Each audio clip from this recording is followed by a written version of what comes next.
Okay, good morning. Morning. Good morning, Audrey Cheng. Kindly let those listening know what you do and why you came for the World Economic Forum on Africa that held in Kigali, Rwanda, 2016. Sure. My name is Audrey Cheng. I'm the co-founder and CEO of Moringa School and Moringa Dev Shop.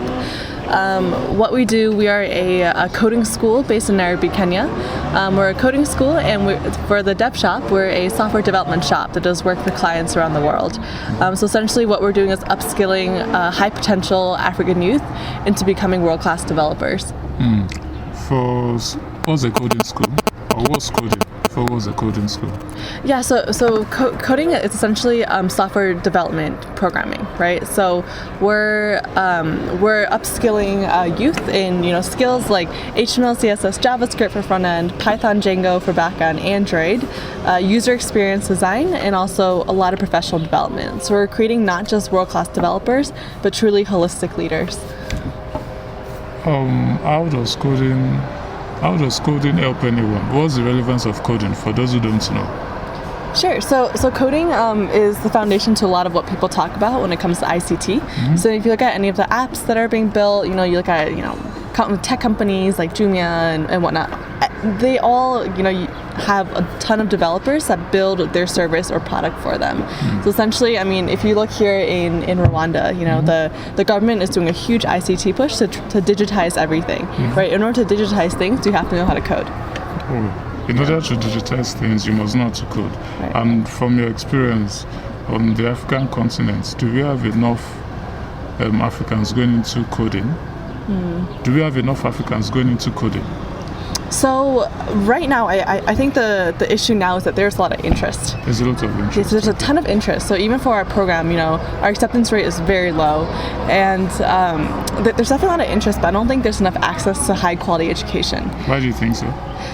So I visited, universities across Kenya, mm-hmm. And while they're very good at teaching theory, what they're not so good at is teaching practical skills, right? And I think when it comes to skills nowadays, if you don't have the practical skills, you can't get a job, mm-hmm. and you can't essentially build a product or service that you can sell if you're an entrepreneur. Mm-hmm. So you're based in Kenya, right? Yes. Why Kenya, and what is it you do in Kenya? Yeah, so I arrived in Kenya, so I'm American, as you might be able to tell. I arrived in Kenya because I was working for Savannah Fund. Okay. And Savannah Fund is a venture capital firm investing in early stage tech startups across Africa. So, we've done investments in Nigeria. And the biggest problem that I noticed when I was working with Savannah Fund, I was helping them with their second accelerator with 3 startups from Nigeria, Ghana, and Kenya. Mm-hmm. And one of the biggest problems I found with working with these startups was their lack of access to high quality developers. I would ask them, what can I help with? And they would say, I need help looking for developers. So that's kind of what made me start thinking about this problem, right? That if there's so much excitement around technology in Africa, right? Then where are the skills? Right? Where are the people who can actually build the products that can scale and can sell? So the challenge, from what you've observed, the challenge we have on the African continent and some of the African countries you visited is the skill. Yeah, so there's interest, but no skill to be able to go into coding. Yeah, so what I'm saying is the major problem is the lack of access to quality education that will give people the skills they need. Because I think that the talent is here. Everyone here is super smart, but it's just that education that they need in order to appropriate education that they need. Exactly. Yeah, in order to. So what's the school you run or the high tech platform you run, Moringa? What is it about? Yeah, so Moringa School, we're currently 2 different parts. So we have Junior Moringa School, which is our 2-week part-time program. Okay. And this program, we just introduce students across Kenya to tech, right, to programming. Okay. Just to kind of lower the barrier of entry into tech, which is fairly high right now. And then we have Moringa School, which is our full-time 4-month program. It's very intense.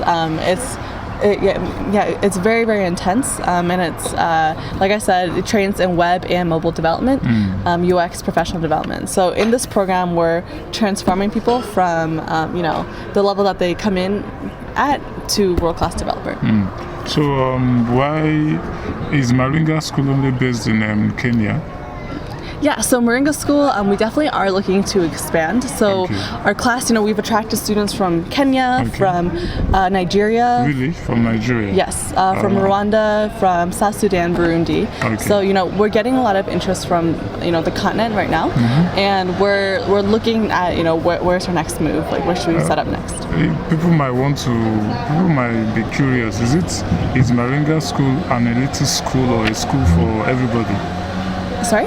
Is Moringa School an elitist school, like a private school or a school open to anybody who can afford the fees, or how does it work? Yeah, so Moringa School is open to high potential people. Okay. Yeah, so people who are, who have strong, math, logic skills, common sense, and who have a great personality. Okay. And we test this through our admissions process. Okay. We don't look at how much people can pay, because our model is that people take out loans in order to pay for our tuition. When they graduate and they get jobs, they can pay it back very easily. So, I'm sure the school has a website or something. What was it? So the school is Moringa, Moringa, school.com.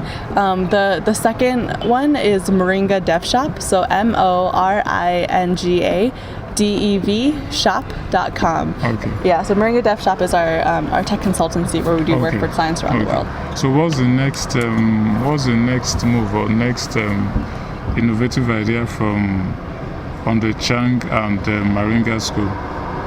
Our next innovative idea. We're looking at scale right now. We're mapping out what does that look like. What country should we be in?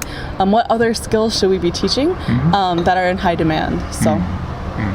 Thank you very much for your time. Thank you. I appreciate it.